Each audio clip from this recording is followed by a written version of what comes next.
We finally have confirmation and more on Artur Shilov's surprising injury, and Canucks captain Quinn Hughes is honored while also snubbed by a recent NHL Network list of defensemen. We'll be breaking down all of that down in this episode of Canucks Digest, but first, we do want to offer our sincere condolences to the Gaudreau family and the NHL community as a whole with the passing of Johnny Gaudreau and his brother Matthew. It's a terrible day in hockey, things you don't really want to hear about, things you don't want to talk about, but with seeing all the clips online and social media of the highlights, you just have to keep their spirit living on through that. Again, thoughts and prayers out to the family, friends, the Columbus organization, and to the hockey community as a whole. I know we're all hurting, but the best way to pay tribute to Johnny's spirit and Matthew's spirit is just have a great season of hockey. And just remember, if you guys are going out, please be careful and take all precautions necessary, and please be responsible. And with that, let's hop into the first topic of the day, which is Artur Shilov's injury update. And we see here in a quote from Latvian Hockey GM, or Latvian Hockey Federation, on a quote via X, saying initially it was planned to register goalkeeper Artur Shilovs for the tournament, who unfortunately did not manage to recover quickly enough from knee ligament inflammation, which prevents him from participating in the tournament games with maximum performance. So right off the bat, this is something that we were hinting at on our last video, that there is a potential injury or a knee injury that is nagging at Shilovs that could have potentially gotten worse should he be playing in the qualifying rounds of the Olympic qualifiers, and they did make the wise decision to pull him out. It did seem like a joint effort on the Canucks and the Latvian Hockey Federation. We're going to get to that in a second, but this is also something that somehow came out of nowhere as far as goalie injury drama, with Shilovs being thrown into the injury mix. Again, it doesn't seem very serious of an injury, but we're going to get to that in a second. However, it does go to show that we weren't just chasing falling skies in our last video. There was something there, and it is nice to see that a concrete report did come out on Artur Shilovs. It is a little concerning, however, it is assured that it is nothing serious. You see here in the clip here, Rick Dhaliwal got in touch with Latvia general manager Rudolfs Kalvītis, who told Dhaliwal the injury is not serious, despite concern evident in the Federation's statement that he might not be ready for the start of the season. Kalvītis did tell Dhaliwal the inflammation was minimal, but the nation decided that it wasn't Shilov's best interest to play this weekend, so they didn't push him.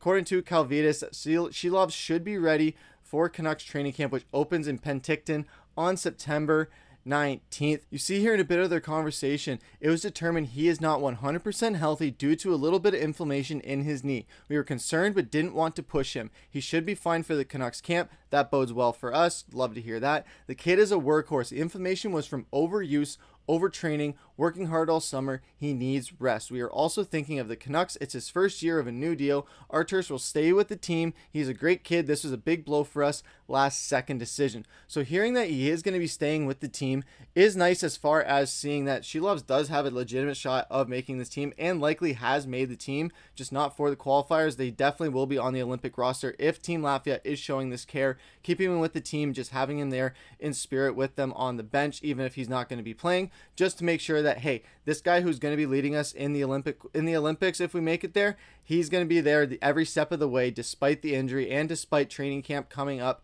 for Vancouver in Penticton. So it is nice to see that he isn't going to be knocked off track for that, as far as that is concerned.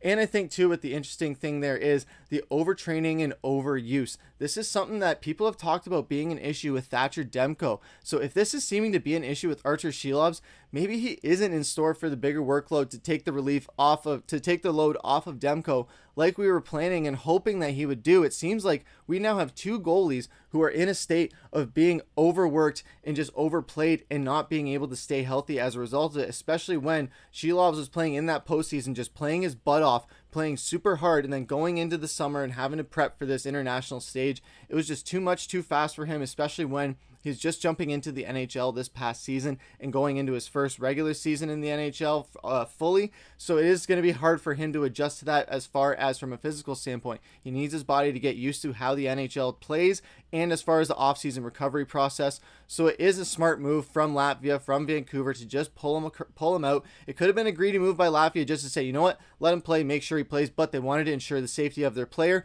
not only for the Olympics, but also for the Vancouver Canucks, especially going into that first year of his new deal. Like they said, they want to have player safety be the top priority, and it's great to see them do that. Love to see that happening in hockey. Let us know what you guys think of Artur Shilov's injury. Do you think this is going to affect him into the regular season, or do you think we're just going to be able to ride with this and just go into the regular season with Shilovs as our starting goalie and have a backup like Patera, or maybe we go out and get somebody to fill in that backup spot with behind Shilovs until Demko is ready to come back and Shilovs can take a bit of a break. Love to hear what you guys think down in the comments, but that's going to take us to our second topic of the day, which is Hughes snubbed while honored. So NHL Network released their top 20 list of defensemen right now. You see here in the top half, in the bottom half, I should say, we got Sire, Hamilton, Hanifin, Doughty, Ekholm, Dobson. You can read on in the list.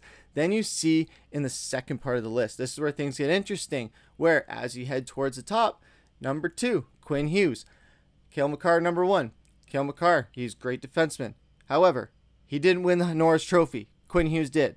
Quinn Hughes led his team, led his defenseman in points. Quinn Hughes was voted the best defenseman in the NHL. So why was he put at number 2 other than NHL Network bias towards wanting to keep the same number 1 at number 1?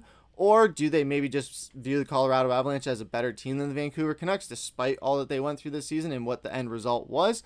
Who knows, but it seems like there's something going on. And you go even further onto their top 10 list by Jason Demers, Quinn Hughes drops all the way down to number 4 despite winning the Norris Trophy, despite being the best defenseman in the NHL, despite being on the cover of the new NHL game.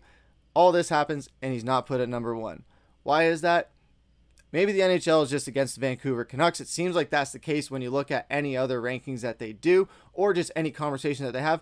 We are just that team that is constantly counted out, not given the respect that they deserve, not given the flowers, just always at the butt end of the joke, or the one team that is always forgotten about until we start making noise, until we start getting attention and start surprising people. I don't mind that for Vancouver. I love having that chip on our shoulder as a team where we can just go in, show up, show out, do our job, and let other people just follow us on the way and let people just bring the eyes to us. We don't have to go searching for the eyes. We play the way we do. The eyes are going to find us, and I think we're going to be in the media a lot more this season with the splashes that they made. Again, this is coming off of a year where our best 4 players, our core 4 players, had the best seasons of their career, maybe except for Pettersson, but there was maybe a little nagging injury there. Who knows? That's a whole other topic for another day and a whole other can of worms to open up. But this core 4 is continuing to excel and continuing to get better, not only as individuals, but also as a whole. And Quinn Hughes being a massive part of that is amazing. Another part where Vancouver was snubbed too is in the top 20 centers list. You see, JT Miller was at number 11. Then you look at the top 10. Petey rounds out the top 10. Great to see Petey on there. Hughes, Eichel, Point, Crosby, Barkov, Draisaitl, Matthews, McKinnon, McDavid. But yet, JT Miller, 100-point goal scorer. One of the things that makes this team go, you could argue that he should have been in 10 and put Pettersson at 11 or in that bottom part, because JT Miller, along with Quinn Hughes and Brock Besser, those are the 3 things that make this team go. Yes, Pettersson is part of that core 4, but if you were to make an argument that the team could survive off of one of those guys not being there, I think you can make an argument that he would be that player where you could make JT Miller is the leader of that team along with Quinn Hughes. So for him not to be in that top 10, after putting up 100 points, being the leader of the team, being a very noticeable absentee when he is not playing on the ice, how is he not in the top 10? And it goes even further where, according to Mike Johnson, he doesn't make his top 10 either, but some other players do that did not have the season that JT Miller had, don't have the impact on their team that JT Miller has necessarily, and yet JT Miller is left off all these lists. It's crazy. It's nice to see that Vancouver players are getting their flowers, are getting the admiration, but do you think they are getting enough? Would love to hear what you guys think. Do you think that we need to show more love for these Vancouver Canucks players? Do you think that they deserve more praise? Or do you think that, hey, being counted out like this is great to see, where we can just surprise teams who'd rather be counted out than surprise them, rather than the opposite where you're just having to just live up to a bunch of hype that you just can't fulfill? Whereas if this one, the bar is set low for us, maybe we can just be one of those overachieving teams this upcoming season where we surprise a lot of guys. We go into that late playoff push. Maybe we're able to get over that hump. We get past Edmonton. And then once we get out of the division, I have no doubts in my mind that if we are able to get out of the specific division past Edmonton, if they make the playoffs, and get into that Eastern final, I have no doubt in my mind that whoever we're facing from that other division, we are going to be able to run through, whether it's Dallas, Winnipeg, Colorado, bring them on. We're ready to knock them down. Can't wait for this season. Would love to hear what you guys think as far as what you think our expectations are going to be for this season. Love to hear what you guys think down below. But that's going to bring us to our third topic, which is everyone's favorite topic, which is comment of the day. And Nuck YAR puts, put my grandma in net. Nucks are winning the cup. Love the joke here. I think it's given all the drama that's going on with Vancouver and their goalie situation. Maybe they should start having open tryouts in Vancouver. They'd probably get a long lineup. It'd just be like that Mark Wahlberg movie, Invincible, where, hey, maybe you have that walk-on goaltender who just surprises everyone and goes on miracle Cinderella run, and it's just a massive news story. I know, no, I'm being a bit hyperbolic there. But again, it's just emphasizing the point that this goalie situation in Vancouver seems to be one of those things where if this is not fully tuned and fully ready to go by the time the season starts, it could be a rocky start for Vancouver, and it could take a while for us to really find our footing and really get going and not be one of these late start teams like Edmonton was last season. Yes, it worked for Edmonton last season, having that later start or that later jump start in the season. It's all about when you get hot, but if Vancouver can get hot early and sustain that for the rest of the season, like we saw them do for the first half of the season last year, if they're able to just do that and maintain that throughout the entire season, be consistent, be that Vancouver team that we know that they can be, I don't have any doubt in my mind we'll be able to lock up that top position in the division and make a push for that #1 seed in the West. But let us know what you guys think down as well. What did you guys think of this episode? Like, comment, share, subscribe, share with your friends. Let us know how we did. But that's going to do it for this episode of Canucks Digest. I've been your host, Griffin. Take care.